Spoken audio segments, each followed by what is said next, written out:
how do I make myself more discoverable? Once you start going through a self-audit process and recognizing what your competition's doing, what you're doing, and trying to get into the mind of a consumer, which is basically my job, the answer is going to become pretty clear whether or not you're doing a good job or not. The more material you put out that people are actually actively searching and trying to figure out the answer to, that you're an expert in, the more likely that people are going to discover you, the more likely and quicker you're going to build trust. What you might notice is that your competition may or may not be investing too much in doing this. They're just doing more than you. And all you need to do is put out more material than they do, more quality material. You need to study and understand your customers just a little bit more than they do. And once you have multiple arrows pointing at you, at your business, whether you're featured on podcasts, you make your own videos, you put them on YouTube, your articles are written about you, you're in the news. Once you have more of these plot points, all these arrows linking to you,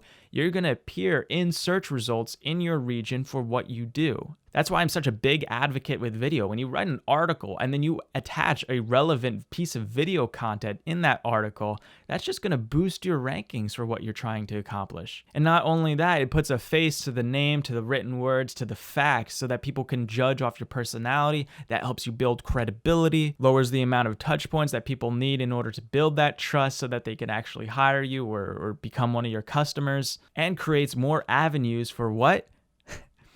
Making you discoverable. That's why positioning is so important, because if you are in a heavily flooded market with a lot of competition, what makes you different?